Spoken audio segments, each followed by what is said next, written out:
When the Grand City Ballet Company announced they would stage a new production of Swan Lake, the city buzzed with excitement. Tickets sold out within hours, and ballet aficionados eagerly awaited the premiere. The elegant theater, with its opulent velvet curtains, crystal chandeliers, and plush red seats, seemed the perfect setting for a majestic evening. Little did anyone know, however, that the most memorable performance element that night would come not from a prima ballerina's flawless leaps, but from the most unlikely member of the corps de ballet, a young woman named Marigold Webster. Marigold was a newcomer to the company, widely acknowledged to be a hardworking but painfully clumsy dancer with a particular difficulty during pirouettes. When she joined the ranks, the other dancers welcomed her politely. No one considered her the next star, but they were heartened by her dedication. In practice, her arms were seldom in the right place, and her pointed toes looked more like a contortion of foot cramps than graceful expression. Yet her spirit was infectious. She approached every challenging step with visible determination, eyes set in unwavering concentration as she tried to conquer each turn. On most days, Marigold fumbled through her center exercises, leaving her instructors shaking their heads with indulgent amusement. "Keep your core aligned, dear," her teacher Liliana would say gently, leaning forward with hands clasped. "And remember, dance from your soul, not from your nerves." Occasionally, Marigold would manage a single, clean pirouette, and she'd momentarily swell with pride. But in the next moment, she'd topple over, scrambled limbs in a tangled knot, tangling with a fellow dancer's feet, or nearly slamming into a mirror. Liliana, too compassionate to scold, kept her criticisms mild and supportive, believing that practice and patience could conquer nearly anything. Traditionally, backups for the corps were rarely called upon to fill in for a lead role, especially in such a prestigious production as Swan Lake. But merely a week before the premiere, the star soloist twisted her ankle during a rehearsal and pronounced herself unable to continue. Chaos erupted in the lobby of the dance studio as everyone scrambled to figure out who could replace the injured star. The company's director, a flamboyant man named Arturo with an ever-present purple scarf, insisted that the show must go on, and that there had to be someone ready to dance the part. After scanning the dancers, shrugs and petrified glances met him. The only one free from any other demanding part was Marigold, who was currently in the back row, gamely practicing her wobbly spins. Arturo's eyes landed on her. "Marigold," he said, in a grand but worried voice, "you've been practicing with dedication, correct? We only have a handful of days left. You'll learn the lead as best you can, and we'll fine-tune the choreography. There's no other way." Soft gasps rose from those close enough to hear. Marigold's face flushed a vivid shade of pink. She felt her heart flutter like a startled canary. Dreams of stardom flickered in her mind, but these were soon tempered by the memory of graceless falls and comedic collisions. Nevertheless, she gulped back her nerves and nodded. "I'll do my best, maestro." Thus began Marigold's accelerated journey to the front. Days and nights blurred together in a flurry of rehearsals. Steam rose off her body from intense repetitive training, her once perfect point shoes scuffed and dull from endless practice. She went to bed each evening with her head full of Tchaikovsky's music and with legs aching from carrying the weight of her responsibilities. Under Liliana's close tutelage, her arms began to soften into elegant curves, and her footwork grew steadier, though that hiccup during pirouettes stubbornly refused to go away. Marigold had decent moments and downright tragic ones. She almost knocked over an entire row of the corps once while spinning, but each day she found the slightest improvements, enough to feed her hope that maybe, just maybe, she could pull off the performance. At the dress rehearsal, the production was judged by a handful of board members and close associates of the company. They assembled in the dimly lit auditorium, anxious to see if Marigold could keep herself upright in her big moments. To her credit, her first few sequences went relatively smoothly. She remembered her cues and kept her posture in check. But then came the notorious pirouette series, the moment every single person in the building had been dreading. As Marigold prepared herself, she could almost sense the entire company holding its collective breath. She pulled in tight, started the first turn, and it went surprisingly well. A second turn, still stable. Her confidence soared. She attempted a third without hesitation. That's when it happened.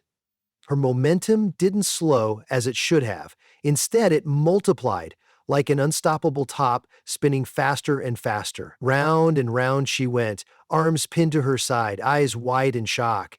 Each attempt to stop only fueled her velocity until she careened, off balance, and careened to the left, tumbling into the wings like a swerving roller derby champion. Props toppled, a stagehand shrieked, and the hollow sound of crashing echoes reverberated through the theater. When all was said and done, Marigold sat in a slightly crumpled heap next to a faux tree trunk. No major injuries, just a bruised elbow and a battered ego. The board members exchanged worried looks. Arturo muttered, "This can't be happening," before dramatically burying his face in his scarf. But time was up. The premiere was days away, and there was no one else to step in. They decided to proceed with the plan, clinging to a shred of optimism that the final performance would magically come together. In the aftermath, while the rest of the cast tiptoed around her wobbling spins, Marigold received pep talks from Liliana. "Don't let fear control you," the instructor insisted. "Dancers are like swan's beauty, beautiful on the outside, paddling like mad beneath the surface. Keep that in mind and you'll pull through." Finally, the big night arrived. The marquee outside the theater flashed its elegant lights, and spectators thronged the entrance. Dignitaries, critics holding notebooks, and families eager to see the timeless classic. Dressed in her pristine white feathered tutu, Marigold stood backstage, cheeks flushed with anticipation. She ran through the sequences in her head, imagining her arms turned into graceful wings and her feet dancing across water. A flurry of stage managers rushed around, adjusting curtains and props, ensuring that technicians were ready for the show's famous illusions. The orchestra warmed up in the pit, filling the air with the subdued hum of violins, cellos, and flutes. Marigold's heart pounded in sync with the percussion as she took a final breath of the heavy backstage air. When the spotlight finally shone on Marigold stepping out onto the polished stage, she felt an electric jolt surge through her body. The audience, unaware of her predicament, greeted her with polite applause. As the music swelled, her steps followed the carefully rehearsed routine. She launched into a delicate series of arabesques. Her arms, though trembling, managed to stay poised. She remembered how to tilt her head with regal expression. The rows of dancers behind her formed elegant shapes, reflecting the trembling moonlight on an imaginary lake. Everything was going borderline well. The tension that had plagued her heart began to thin. Perhaps she would be able to do this without a major catastrophe.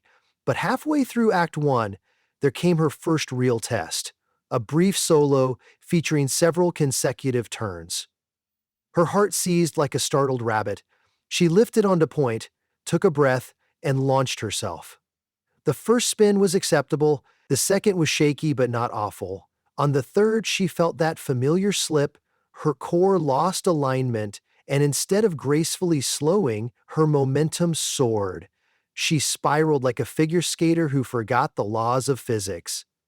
Panic flashed across her face. Once again, she had whipped into a dreaded unstoppable spin. The crowd gasped. She spun and spun, arms pinned to her sides or flailing in attempts to grab air. Her mind raced with contradictory instructions. Start the spotting technique. Don't flail your arms. Stop turning. Keep turning. She nearly collided with two dancers who dove out of her way. Each attempt to slow down only made her look like a clownish blur. As the music continued, the dancers tried to maintain their own routine, stifling shocked laughter and fear. Finally, Marigold managed to flatten her foot and skid into a kneeling posture, sliding across the stage with a squeak of satin on wood. A small wave of nervous giggles and smattered applause rippled through the theater as though the audience assumed the move was a comedic flourish. Face flaming, Marigold regained her composure, rose to her feet, and hurried off stage at the next blackout, sweat glistening beneath the stage lights. Back in the wings, she pressed against the wall, breath ragged. Liliana hurried up to her. "It's okay," she whispered, grabbing Marigold's arms firmly. "It isn't the end of the world." Arturo, on the other hand, was biting the edges of his scarf, sheets of choreography clutched in his fists. "I can't believe this. We need to salvage the show. Make sure the next spins are controlled," he hissed. Marigold nodded, though how she would manage that, she had no idea. Still, as the music for the next act began, she shook out her trembling limbs, took a steadying breath, and went back for more. Despite the early fiasco, Act Two commenced with a flurry of swans gliding gracefully. Marigold stood center stage, arms curved overhead, posture regal. If the audience had questions, they weren't apparent. Everyone seemed entranced by the sweeping choreography and Tchaikovsky's stirring melodies. Then, about halfway through, came an unplanned comedic moment that would be discussed in ballet circles for years to come. During a carefully choreographed ensemble scene, Marigold tiptoed into her position in the front row. The only problem was, her freshly secured feather headdress had slid forward, partially obstructing her vision. She tried to discreetly push it back, but missed the exact beat to lift her arm. As a result, she found herself a hair off in spacing, too close to the colorful, regal dancer portraying Prince Siegfried. When he stepped backward into a grand pose, his foot inadvertently landed on Marigold's toe. She yelped in pain, hopped backward, and promptly tripped over another swan's outstretched leg.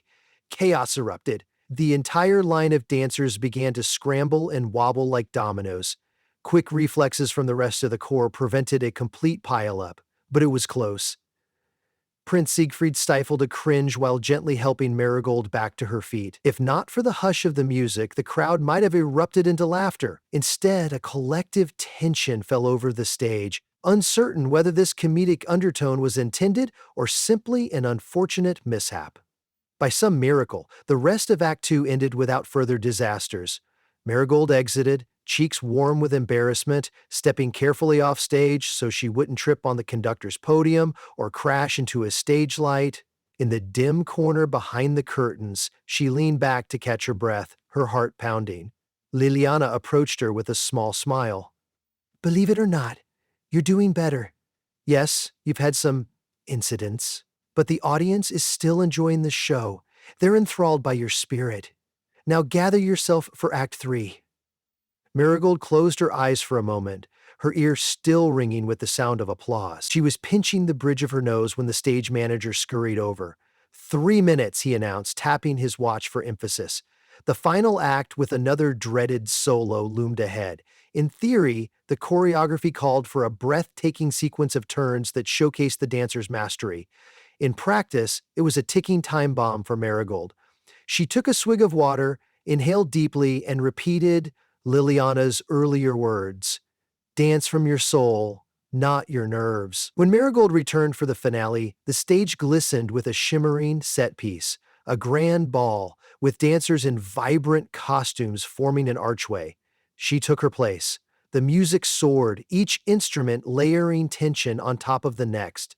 Step by step, she progressed through her big moment, shifting from graceful arcs of the arms to controlled releveries. The crowd sat on the edges of their seats, as if collectively waiting to see whether she would hold it together. She could hear each intake of breath as she prepared for the sequence of pirouettes that had haunted her for so long. Gathering her strength, she launched into the first turn. A wave of adrenaline surged through her. She spotted the curtain at the back of the hall, anchored her gaze there, and turned again, each revolution somehow stable. Her skirt swirled around her like a swan's feathers. The audience began clapping in growing appreciation. She dared a tiny smile. Then, in the thrilled hush that followed, she felt a sudden jolt in her stomach. Her center of gravity slipped. Her ankle wobbled. Instead of halting on the last spin, she propelled herself right into another unstoppable whirlwind. There was a collective gasp. Marigold whirled faster than ever, spinning into a comedic frenzy that seemed to defy physics. She passed Prince Siegfried twice, who did a double take as she circled like a runaway carousel horse. Musicians in the pit exchanged glances, not sure whether to stop playing or keep going. In the audience, a few people began to chuckle in disbelief. The unstoppable spin had returned, bigger and more unstoppable than ever. "Help me!" she muttered under her breath, though it came out as a breathless squeak. She felt a mild panic intensify, but through the delirium of surging momentum, she remembered a piece of advice from Liliana. Sometimes grace is not about never stumbling. It's about making the stumble look beautiful. Summoning every ounce of composure, Marigold attempted a comedic flourish. She extended her arms in a mock pose while spinning, turning her frantic whirling into something that vaguely resembled an intentional, improvisational sequence. Her face contorted into a determined half-smile, as though she meant to do exactly this. A murmur rustled through the audience, uncertain laughter blooming across the rows. The tempo of the music slowed to accommodate the comedic undertone. A cunning stagehand, noticing her struggle, rushed behind the curtains to help. With impeccable timing, he stretched out a large foam mat behind a scenic pillar where Marigold was headed. In one final swirl of energy, she collapsed onto the mat behind the pillar with an impressive flourish, arms splayed as if concluding a grand comedic routine. The entire theater erupted, uncertain whether to gasp, cheer, or just marvel at the spectacle. The abrupt hush that followed was broken by thunderous applause and waves of laughter. Behind the pillar, Marigold lay panting, face pressed into the foam. Every muscle quivered from the uncontrollable spinning. Though her body felt like an overheated engine, she was flooded with relief that she hadn't broken herself or half the cast. The stage manager whispered, "You're all right? It's the end of the scene." She gave him a weak nod. Summoning the last bit of energy, she scrambled to her feet and stumbled back out, taking a bow alongside the entire cast. The applause was boisterous and genuine. Even the critics, with their notebooks poised, stood in a mix of curiosity and grudging admiration. The unstoppable spin had, in its own bizarre way, become an unexpected highlight. When the curtains fell, the dancers rushed around Marigold with exclamations of shock and relief. Some were giggling and slapping her on the back. Liliana found her, eyes shining with a mixture of pride and disbelief. "You survived," she said, tears forming. "The unstoppable spin nearly took the show, but you brushed it off like an unplanned comedic masterpiece." Arturo, flushed and breathing heavily, whether from stress or excitement, no one could be certain, strode over, threw his purple scarf back like a cape, and actually smiled. "I can't say we'll keep that final move in the choreography," he said, but the audience adored the originality. He clapped once, a single triumphant gesture. A few other dancers let out whoops of approval, as though praising Marigold for turning a potential catastrophe into comedic gold. The official after-party was held in the theater's grand foyer. Sipping sparkling water while leaning against one of the marble pillars, Marigold fielded a steady stream of curious onlookers. One man with a well-groomed mustache introduced himself as a critic who had already typed a glowing review of the show, calling her performance a comedic twist on classical elegance, unlike anything witnessed on stage before. Marigold wasn't sure if it was a compliment or a gentle insult, but she thanked him all the same, too relieved and exhausted to fret over the details. Her fellow dancers recounted the moment they realized something was amiss. "I felt the breeze from your spins," jested one of the swans. Prince Siegfried teased that the next production might feature a comedic cameo from Marigold in the form of a spinning top. Word spread that some audience members felt they'd witnessed an innovative reinterpretation of the ballet's final moments. Others claimed they laughed so hard they cried. "Art shouldn't just be a duplication of the same old movements," declared a tipsy committee member. "We need more unpredictability," Marigold smiled politely, unsure whether to adopt that statement as her personal motto or run in the opposite direction. As the music playing in the foyer wound down and the guests trickled out, Marigold took a moment to reflect on her future. She knew she wouldn't become the next Maya Plisetskaya or Misty Copeland. Her pirouettes would always remain a challenge, her comedic grace overshadowing her classical perfection. But in a strange way, the fiasco had brought her a small dose of confidence. She learned that mistakes, if taken with a grain of humor, could open surprising doors. Liliana's voice rang in her mind. Grace is not about never stumbling. Perhaps this was how she would carve out a place in the ballet world, by dancing with heart and laughter, not by forcing her body to align with the stiff ideal of traditional perfection. An hour later, as she stood in the empty auditorium, scanning the rows of plush seats and gilded balconies, Marigold thought back to her unstoppable spin. She recalled the blur of lights and the frantic swirl of the stage. She had indeed created chaos, but at the same time, captured everyone's attention in a way that felt surprisingly magical. Maybe the fine line between tragedy and comedy was thinner than she'd realized, a single spin away from hilarity or heartbreak. A gentle cough brought her out of her thoughts. It was the theater's janitor, broom in hand, indicating politely that he needed to clean up. Smiling, Marigold excused herself and slowly made her way through the backstage corridors. Tiny dust motes shone in the glow of the waning overhead lights. Before heading to the dressing room, she paused in front of the giant practice mirror. The reflection that met her was a disheveled ballerina with feathers askew, a bruise on her elbow, and a comedic glow in her eyes. Her performance had been unorthodox, but she didn't want to erase it. It was a piece of her identity, for better or worse. She smoothed a stray feather in her skirt and let out a soft chuckle, hearing the tips of her pointe shoes squeak on the floor. A final swirl of adrenaline trickled away, replaced by a warm sense of contentment. She decided to do a tentative spin right there, in the silence of the backstage corridor. Arms stretching outward, she stepped onto point. One smooth revolution, two, three. She wobbled slightly on the follow-through, but caught herself with grace, never threatening to become that unstoppable blur. This time, she was in control. Her reflection beamed back at her with pride. By the time she reached her dressing room, most of the other dancers had already left. She could hear a few voices drifting through the hallway, discussing where they might celebrate next. Marigold removed her headpiece, letting her hair down, and rummaged her bag for her street shoes. She noticed a small envelope had been slipped near her mirror, bearing her name in neat handwriting. Inside was a short note from Arturo.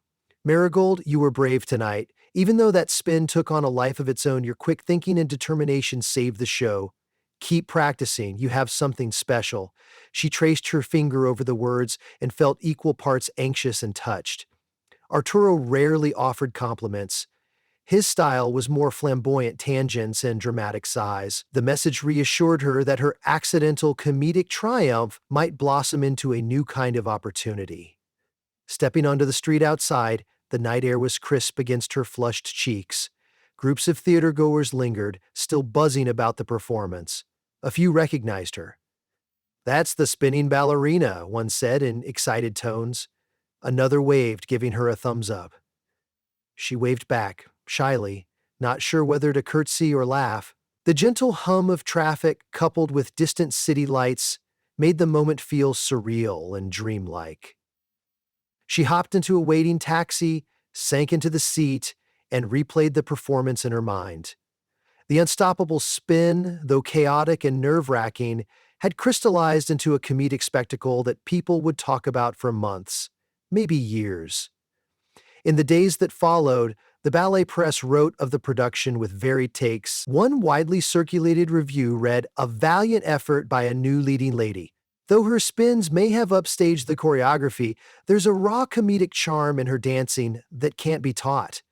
Another article dubbed her the whirling swan, praising her for enthralling the audience in a thoroughly unexpected way. Social media chatter exploded with photos and short video clips from the theater's official feed, the comical twirl taking center stage.